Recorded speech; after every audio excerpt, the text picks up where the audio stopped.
4000 साल पुराने मिस्र के पिरामिडों के वो रहस्य जिन्हें आज तक नहीं सुलझा पाया। कोई क्या आपने कभी एक पल के लिए भी इन पुरानी स्ट्रक्चर्स की हिम्मत के बारे में सोचा है? क्या आपने कभी सोचा है जैसे ही रेगिस्तान की हवा आपके चारों ओर फुसफुसाती है, इन पत्थर के साइलेंट गार्ड के पीछे रेत के नीचे क्या सीक्रेट्स छिपे हैं? इजिप्शियन पिरामिड्स के अंदर कौन से मिस्ट्रीज हायरोग्लिफ्स में लिखे हुए और चेंबर्स में फुसफुसाते हुए छुपे हैं, जो फिर से खोजे जाने का इंतजार कर रहे हैं? राजाओं, देवताओं और आफ्टरलाइफ की कौन सी अनकही कहानियां बंद हैं मॉडर्न दुनिया से छिपी हुई? इजिप्ट के पिरामिड्स, बहुत बड़े मॉन्यूमेंट्स जो हजारों सालों से खड़े हैं, इंसान की इंजेन्युइटी और एम्बिशन का सबूत। वे सिर्फ कब्रें नहीं हैं, वे पावर, फेथ और इमोर्टैलिटी की एंड्यूरिंग क्वेस्ट के सिंबल्स हैं। वे मैसिव पत्थरों से बनी इंट्रिकेट पजल्स हैं। हर ब्लॉक परफेक्टली रखा गया है, एंशिएंट बिल्डर्स की स्किल और प्रिसिजन का सबूत है। उन्होंने इतनी एक्यूरेसी के साथ इन कोलोसल पत्थरों को मूव और असेंबल कैसे किया? ये साइलेंट जायंट्स हमें समय के वास्ट एक्सपेंस से देखते हैं, हमें अपने सीक्रेट्स सुलझाने और हमारे पास्ट के मिस्ट्रीज पर विचार करने के लिए बुलाते हैं। वे इंसान की एम्बिशन की एंड्यूरिंग पावर और अननोन के एंड्यूरिंग अल्यूर की याद दिलाते हैं। समय की रेत के अंदर एंशिएंट सिविलाइजेशंस के साइलेंट सेंटिनल छिपे हैं।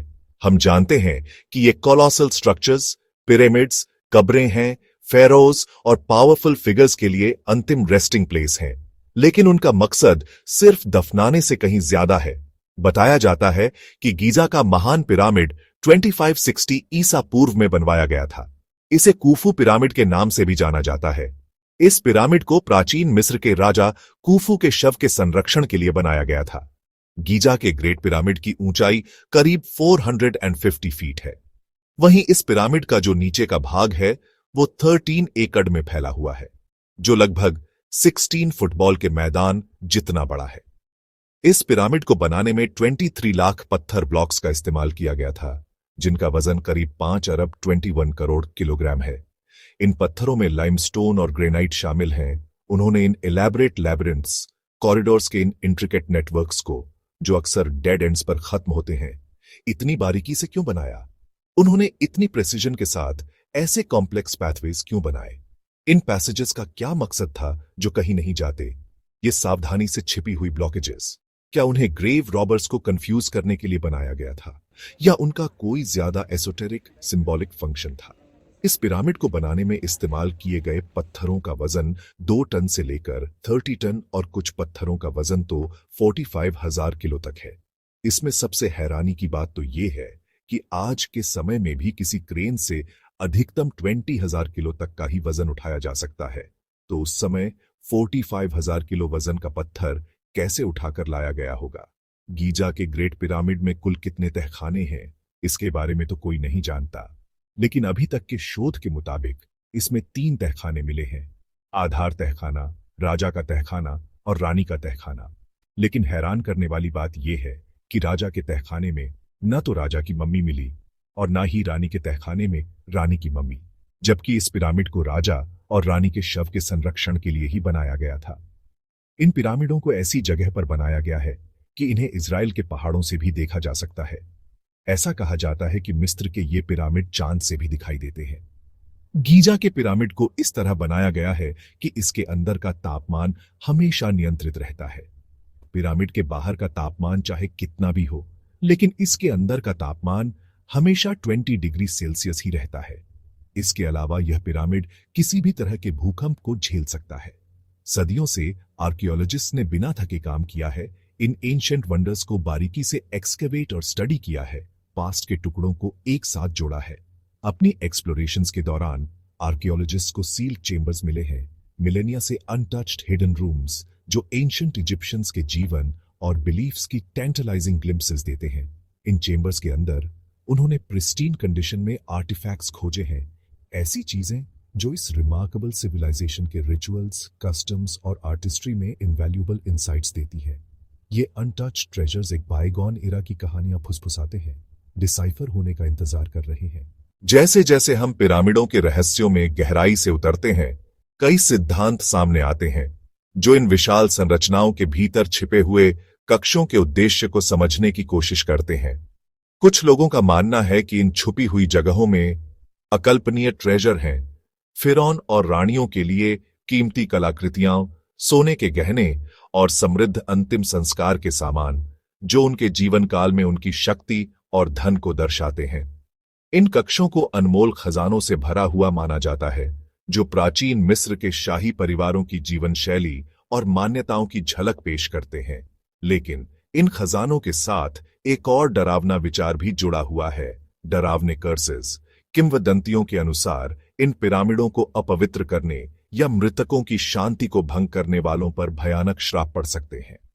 ये कहानियां सदियों से चली आ रही हैं, जो खोजकर्ताओं और पुरातत्वविदों के दिलों में डर पैदा करती है और पिरामिडों के रहस्यों में एक रहस्यमय परत जोड़ती है। दूसरी ओर, कुछ विद्वानों का मानना है कि पिरामिडों का उद्देश्य केवल कब्रों के रूप में नहीं था। दूसरे सोचते हैं कि वे जटिल एस्ट्रोनॉमिकल टूल्स हैं, जो खगोलीय घटनाओं को मापने और उनका अध्ययन करने के लिए डिजाइन किए गए हैं। उनका मानना है कि पिरामिडों का निर्माण ब्रह्मांड के साथ गहरा संबंध स्थापित करने के लिए किया गया था, जो प्राचीन मिस्रियों के खगोलीय ज्ञान और ब्रह्मांड के प्रति उनके सम्मान को दर्शाता है। ये पिरामिड तारों के साथ परफेक्टली अलाइंड है, जो नक्षत्रों और अन्य खगोलीय पिंडों के साथ एक सटीक संबंध स्थापित करते हैं। यह संरेखण न केवल एक संयोग है, बल्कि प्राचीन मिस्रियों द्वारा किए गए सावधानीपूर्वक योजना और खगोलीय ज्ञान का प्रमाण है। कुछ सिद्धांतों के अनुसार पिरामिड इतिहास में खोए हुए पलों को मार्क करते हैं, महत्वपूर्ण घटनाओं और ज्ञान को भविष्य की पीढ़ियों तक पहुंचाते हैं। वे एक तरह की टाइम कैप्सूल के रूप में काम करते हैं, जो प्राचीन मिस्र की सभ्यता की विरासत को संरक्षित करते हैं। आज भी ग्रेट पिरामिड ऑफ गीज़ा अपनी विशालता और जटिलता के साथ हमें चकित करते हैं। यह और इसके जैसे स्ट्रक्चर्स आज भी नए सरप्राइजेस रिवील करती हैं, जो हमें प्राचीन मिस्र के बारे में हमारी समझ को लगातार चुनौती देती है। हर नई खोज के साथ हम इन स्मारकों के पीछे छिपे रहस्यों को उजागर करने के करीब आते हैं। आधुनिक तकनीक के उपयोग ने पिरामिडों के अध्ययन में क्रांति ला दी है। 2017 में साइंटिस्ट्स ने कॉस्मिक रेज का इस्तेमाल करके एक अभूतपूर्व खोज की। कॉस्मिक किरणें जो अंतरिक्ष से लगातार पृथ्वी पर बरसती रहती है, पिरामिडों के अंदर की संरचना को स्कैन करने के लिए उपयोग की गई। इस तकनीक के माध्यम से उन्होंने एक मिस्टीरियस वॉइड खोजा, एक विशाल स्थान जो पिरामिड के भीतर छिपा हुआ था, जिसका अस्तित्व पहले अज्ञात था। यह वॉइड एक एयरप्लेन से भी बड़ा है, जो इसकी विशालता और महत्व को दर्शाता है। इस खोज ने पिरामिडों के बारे में हमारी समझ में एक नया अध्याय जोड़ा है, लेकिन उस वॉइड में क्या है, फिलहाल कोई नहीं जानता। यह एक रहस्य बना हुआ है जो वैज्ञानिकों और इतिहासकारों को समान रूप से आकर्षित करता है। पिरामिडों के निर्माण से जुड़े सबसे बड़े रहस्यों में से एक है, इतने बड़े पत्थरों को बिना आधुनिक क्रेन्स या मशीन्स के कैसे उठाया और स्थानांतरित किया गया। यह एक ऐसा प्रश्न है जो सदियों से इतिहासकारों और इंजीनियरों को हैरान करता रहा है। और न केवल स्थानांतरित किया गया, बल्कि इतनी प्रिसिजन के साथ कैसे ट्रांसपोर्ट और प्लेस किया गया। ये एक इंजीनियरिंग चमत्कार है जो प्राचीन मिस्रियों की असाधारण क्षमताओं का प्रमाण है। इन सवालों के जवाब के लिए कई थ्योरीज सामने आई हैं। थ्योरीज लॉस्ट टेक्नोलॉजी से लेकर कुछ लोगों का मानना है कि पिरामिडों के निर्माण में अदर वर्ल्डली विजिटर्स की मदद भी शामिल थी। यह विचार विवादास्पद है, लेकिन यह पिरामिडों के आसपास के रहस्य और अटकलों को और बढ़ाता है। लेकिन सच क्या है? इजिप्ट के पिरामिड्स पिरामिडों का निर्माण अभी भी एक रहस्य है, लेकिन पुरातत्वविदों ने इसके बारे में कई सुराग खोज निकाले हैं। अन्य पुरातात्विक स्थलों पर हुई खुदाई और लिखित अभिलेखों से महान पिरामिड के निर्माण में प्रयुक्त निर्माण विधियों और औजारों के बारे में जानकारी मिलती है। ये आगे कहते हैं, खुफू के पिरामिड के ज्यादातर मुख्य चूना पत्थर गीजा की केंद्रीय खदान से आए थे, जबकि बाहरी आवरण के पत्थर तूरा से निकाले गए थे, जो गीजा के पूर्व में है। हमें यह बात वादी अल-ज़र्फ पपीरी से पता चलती है, जो 2013 में मिली थी और शायद अब तक मिली सबसे पुरानी उत्कीर्ण पपीरी है। इनमें मीरर नामक एक निरीक्षक द्वारा लिखे गए अभिलेख हैं और एक हिस्सा तुरा से गीजा तक नाव द्वारा चूना पत्थर के परिवहन का दस्तावेजीकरण करता है। पहले उन्हें नील नदी में तैराया गया, फिर विशेष रूप से निर्मित जलमार्गों से पिरामिड स्थल तक पहुंचाया गया।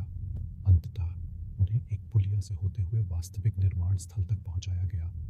आज नील नदी महान पिरामिड से लगभग 7 मील दूर है, लेकिन निर्माण के दौरान पिरामिड स्थल पर अधिक निकट थी। पिरामिड स्थल पर स्लेज पर मिट्टी ईंटों के रैंप पर चढ़ाया गया किर्गिज कहते हैं लक्सर में कर्णक मंदिर के प्रवेश द्वार पर बड़े तोरण के पीछे मिट्टी ईंट के रैंप के अवशेष मिले हैं जो इस पद्धति को और पुष्ट करते हैं। लेकिन संरचना की सटीकता के बारे में हमें नहीं पता कि आधुनिक औजारों के बिना निर्माताओं ने यह कैसे किया होगा। गीजा के महान पिरामिड के अंदर क्या छिपा है? सच कहूँ तो ज्यादा कुछ नहीं। किर्गिज कहते हैं दुर्भाग्य से पिरामिड को लूट लिया गया था, इसलिए अंदर कोई वस्तु नहीं मिली। आज केवल कुछ गलियारे और एक खाली कक्ष ही दिखाई देता है। राजा के दफन कक्ष के अंदर ग्रेनाइट से बना एक खाली ताबूत है जिसमें संभवतः राजा खुफू का शव रखा गया था।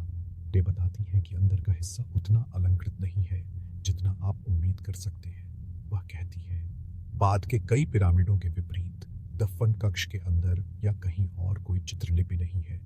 एक और दिलचस्प बात यह है कि ग्रेट पिरामिड के अंदर कोई मम्मी भी नहीं है। हो सकता है कि प्राचीन काल में रही हो, लेकिन खुफू की मम्मी अभी तक नहीं मिली है। और अगर वीडियो इन्फॉर्मेटिव लगी तो प्लीज़ चैनल को सब्सक्राइब करें, ज़्यादा से ज़्यादा लाइक और शेयर करें।